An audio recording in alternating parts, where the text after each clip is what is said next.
Bienvenue à cette nouvelle exploration. Aujourd'hui, on se penche sur une conversation vraiment éclairante, je trouve, entre deux figures majeures de la tech. Oui, Sam Altman d'OpenAI et l'investisseur Vinod Khosla. Exactement.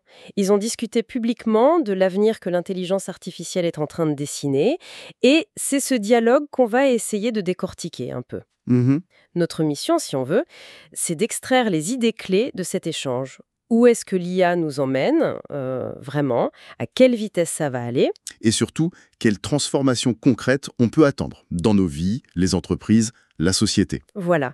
Du court terme jusqu'à, disons, 2050. On essaie de voir clair, quoi. C'est ça.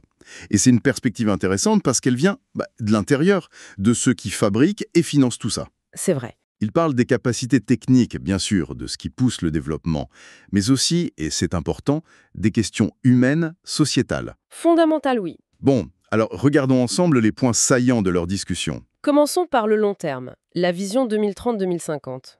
Altman, il insiste sur un point, Oui? le rythme du changement. Il dit que ça va être tellement rapide qu'on aura du mal à se le représenter avec nos schémas actuels. Difficile à saisir, ouais. Il imagine que l'expérience humaine de base, manger ensemble, les relations, tout ça, ça pourrait ne pas tant changer. Mhm. Les fondamentaux biologiques. Mais par contre, ce qu'une personne pourra faire grâce à la technologie, là, ce sera radicalement différent. Une sorte de démultiplication des capacités, en fait. C'est intéressant comme dichotomie. Notre biologie évolue hyper lentement. C'est clair. La stack technologique, elle, explose. Et ils font une différence aussi.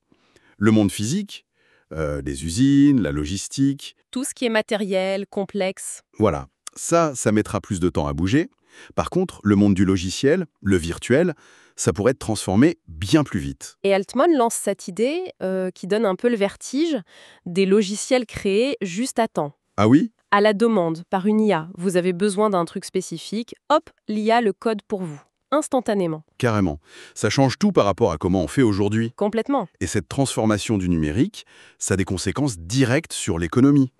Khosla, lui en tant qu'investisseur, Il pousse le bouchon plus loin, j'imagine. ah oui, il prédit un déclin accéléré, jamais vu, des entreprises du Fortune 500, dès les années 2030. Une grande extinction économique, quoi. Un peu ça, oui. Plus rapide que tout ce qu'on a connu. Et Altman est d'accord avec ça, hein. Il partage cette intuition, ouais. Il dit que la plupart des bots actuelles, même les grosses, n'arriveront sans doute pas à s'adapter assez vite. Ouf, ça fait réfléchir sur la pérennité de nos entreprises, même les plus solides aujourd'hui. C'est une vision assez radicale, c'est sûr. Et ça nous amène direct à la question qui angoisse tout le monde, les emplois. Évidemment. La discussion suggère un potentiel d'automatisation énorme. L'IA pourrait faire, ils avancent le chiffre de 80%, mais bon, Faut le prendre avec des pincettes, oui. 80% des tâches intellectuelles faites par les humains aujourd'hui. Oui, mais Altman nuance tout de suite, et c'est crucial. Mhm. C'est pas juste ce que l'IA peut faire, mais ce que nous, on voudra bien lui laisser faire. Il y aura des domaines où on préférera toujours l'humain, pour des raisons sociales, émotionnelles. Tout à fait. Il prend l'exemple de l'enseignant. C'est très parlant. Ah oui, raconte. Il dit qu'il a sûrement appris plus de faits sur Wikipédia que dans certains cours, objectivement. Ok. Mais ce qui l'a marqué, motivé, ce sont les relations avec certains profs, la connexion humaine. Le lien. Voilà, le prof qui transmet sa passion, qui encourage. Et il va même jusqu'à dire qu'un prof humain moyen pourrait être plus motivant qu'une super IA enseignante. C'est ça. Juste grâce à cette connexion, cette capacité à créer une relation. Fascinant. Alors, Khosla n'est pas tout à fait d'accord là-dessus. Lui, il pense qu'une IA pourrait comprendre et aider l'élève de façon bien plus personnalisée, et donc être plus efficace. C'est un débat intéressant. Efficacité versus connexion. Exactement. Mais au final, il semble quand même d'accord sur une chose. Notre programmation biologique, nos besoins de statut, de compétition, de prendre soin des autres, ça va rester. L'IA ne changera pas ça. Et elle pourrait même nous libérer du temps pour nous consacrer plus à ces aspects-là, les aspects profondément humains. Altman renforce ça en disant « Même si une IA était meilleure pour investir que Khosla, Objectivement, oui. les conseils, les encouragements, juste parler stratégie avec un humain comme Khosla, ça reste beaucoup plus motivant pour lui. » Le facteur humain garde une valeur irréplaçable, même dans des domaines très rationnels. D'accord. Alors, qu'est-ce qui fait que ça avance si vite? Quels sont les moteurs? Altman revient aux bases techniques. 3 piliers selon lui. Ok. Non. De meilleurs algos. Il parle d'apprentissage non supervisé et de raisonnement. Que l'IA apprenne seule et raisonne mieux. Deuxième pilier. Des ordinateurs plus gros, plus puissants, plus de puces, mieux connectés. C'est l'aspect matériel, l'industrialisation du calcul. Et le troisième? Plus de données. Et surtout, des données de meilleure qualité pour entraîner les modèles. Donc, recherche sur les algos, puissance de calcul et données de qualité. C'est ça. Un mix de science et d'ingénierie à grande échelle. Un peu comme pour le transistor à l'époque. Et à court terme, genre les 18 prochains mois. Là, Altman s'attend encore à une grosse progression. Peut-être un facteur 10 sur les capacités. Passer de 10 à 100, comme il dit. C'est énorme. Objectivement, oui. Mais Mais? il pense que le choc psychologique sera moins fort que pour ChatGPT. Ah bon? Pourquoi? Parce que ChatGPT, c'était vraiment le 0 à 1. Le truc qui sort de nulle part, qui semble magique. C'est vrai, la surprise totale. Maintenant, les gens s'attendent à des progrès dingues. L'idée d'AGI, d'intelligence artificielle générale, c'est presque devenu banal dans le discours. On l'attend. L'attente a changé. Voilà. Et il y a un autre moteur d'accélération, encore plus fondamental peut-être. Lequel? C'est l'IA qui accélère la recherche elle-même. Ah oui, la boucle de rétroaction. Exactement. Altman décrit ça comme graduel, mais inévitable.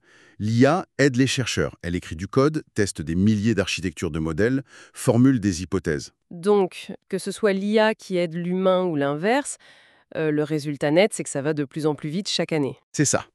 La recherche sur l'IA accélère la recherche sur l'IA. Et ça touche toute la chaîne. Conception des puces, data centers, le moteur de l'innovation qui s'emballe. C'est vertigineux. Et du coup, pour les investisseurs, c'est quoi la stratégie? Alors là, Altman donne un conseil assez direct. Ne cherchez pas à financer le prochain OpenAI. Ah, pourquoi? C'est contre-intuitif. Parce que le pari sur les modèles de base, c'est extrêmement cher et très risqué. Peu y arriveront. D'accord. Alors il faut investir où? Dans ce qui est rendu possible par cette IA émergente.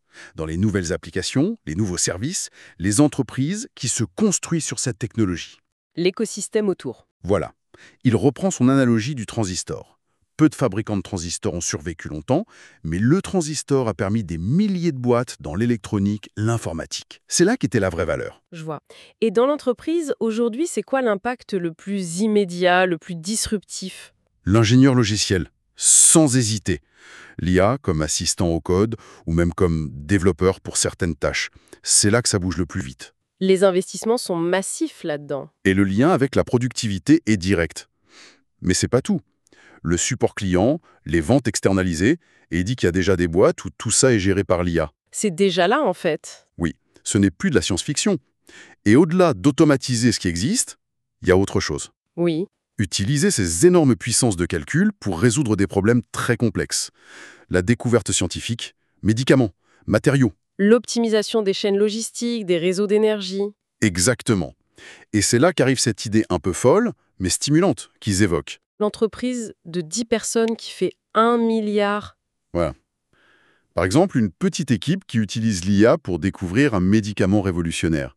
Ça change complètement l'échelle de ce qu'une petite structure peut faire. Qu'est-ce que ça veut dire pour nos industries, pour le capital risque? C'est ouf. Pour illustrer un peu le parcours de l'innovation, l'histoire de ChatGPT est intéressante. Raconte.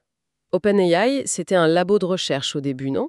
Oui, mais les besoins en calcul sont devenus tellement énormes qu'il a fallu devenir une entreprise, lever des fonds massifs.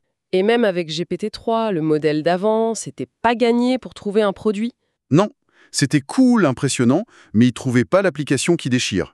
Du coup, ils ont lancé une API en espérant que d'autres trouvent les bons usages. Et ça a donné quoi? Le seul vrai succès au début, c'était le copywriting, la génération de text marketing, avec des boîtes comme Jasper. Utile, mais pas la révolution. D'accord. Mais en interne, ils avaient un outil, le Playground, où on pouvait tester, discuter avec le modèle. Juste pour voir. Voilà. Et là, ils ont vu un truc. Des gens adoraient juste chatter avec, même si le modèle était moyen. Un signal faible mais intéressant. Très. Et ça, combiné avec des améliorations techniques, le fameux RLHF, l'apprentissage par renforcement avec feedback humain, Pour le rendre plus utile et moins bizarre. c'est ça. Et le passage à GPT 3.5, un peu meilleur, tout ça a mené à l'idée, et si on faisait une interface juste pour la conversation? Et boum, ChatGPT. Voilà. Et Altman en tire une leçon. Même une faible rétention, quelques utilisateurs qui s'accrochent à un produit un peu bancal, ça peut être un super signal. Souvent un produit raté à zéro rétention. Si ça accroche un peu, c'est qu'il y a quelque chose. Exactement. Et aujourd'hui, la vision pour OpenAI ChatGPT, elle est devenue hyper ambitieuse. C'est plus juste un chatbot. Non, c'est de devenir une sorte d'AGI personnel par défaut. Un système unique qui te connaît tes infos, tes préférences, Avec ton accord, bien sûr. évidemment, et qui agit pour toi via le chat, des agents ou intégré dans d'autres services. Plus un outil, mais une expérience intégrée. Un système d'exploitation pour l'intelligence, comme il dit. C'est ça, une couche de base qui augmente nos capacités partout. Face à cette puissance, la question de l'équité, de la distribution des bénéfices, elle est énorme. Absolument centrale. Comment on s'assure que ça ne creuse pas encore plus les inégalités? Altman, là-dessus, il est plutôt optimiste. Ah oui? Comment ça? Il dit que c'est dans la nature de la tech et du capitalisme, selon lui. Des outils comme ChatGPT Qui a une croissance fulgurante. offrent déjà un accès gratuit ou pas cher à des capacités avant réservées à une élite. L'info, le conseil, l'aide à l'éducation, créer des logiciels, Ça devient accessible à des milliards de gens potentiellement. c'est son argument. Il espère que ça va aider à rendre les biens essentiels, santé, éducation, peut-être nourriture, eau, beaucoup plus abordables, voire quasi gratuits. Et la richesse créée par cette productivité folle, elle irait où? Vers des jeux de statut, l'art, les expériences, la philo, ou d'autres créations de valeurs plus immatérielles. Il espère que l'IA sera une force d'égalisation, pas de divergence. Il compare ça aux grandes découvertes, comme un médicament contre le cancer ou la fusion nucléaire. Oui. Les découvreurs s'enrichissent, bien sûr, mais au final, tout le monde profite de soins moins chers ou d'énergie abondante. Il voit l'IA comme ça, un bienfait potentiellement universel. C'est une belle vision, mais il y a quand même des défis énormes, non? Ils en parlent. Bien sûr, le risque d'une économie très déflationniste, par exemple, si tout devient moins cher, comment on gère la transition? Bonne question. Et le défi critique, c'est la ressource clé, le compute, la puissance de calcul. C'est le nouveau pétrole. Comment assurer un accès équitable? Éviter la concentration? C'est un enjeu majeur. Ça demandera peut-être des approches nouvelles, une intervention de l'État pour garantir l'infrastructure et l'accès. Altman dit même que le coût de l'IA devrait tendre vers le coût de l'électricité pour la faire tourner. C'est ce qui nous ramène au rôle du gouvernement. Il le voit comment? Sur plusieurs fronts, assurer la construction des infrastructures de calcul, mettre des garde-fous réglementaires, le bon équilibre entre trop et pas de règles, Le truc hyper délicat. et gérer les questions d'accès, d'éthique des données. Altman pense que ça va devenir un sujet politique majeur. Il parle même de l'élection US de 2028. Ah oui, quand même. Et tout ça est lié à l'énergie, bien sûr. Il va falloir des quantités d'électricité colossales, des centaines de gigawatts. Mais là aussi, il y a de l'optimisme. Oui, l'espoir de nouvelles sources, comme la fusion, et que l'IA aide à accélérer leur développement. Encore une boucle. C'est fou. Pour conclure cette conversation, elle nous laisse avec une image assez dingue, une transformation technologique d'une ampleur et surtout d'une vitesse peut-être jamais vue. C'est ça. Qui redéfinit le travail, ouvre des opportunités immenses, Mais mais qui pose des questions fondamentales sur l'équité, la gouvernance, notre propre nature humaine face à ces intelligences différentes. exactement. Et ce qui frappe, c'est leur insistance sur la capacité de l'IA à accélérer la découverte, à résoudre des problèmes hyper complexes. Mhm. Et ça amène peut-être une dernière pensée, une question à laisser en suspens. Vas-y.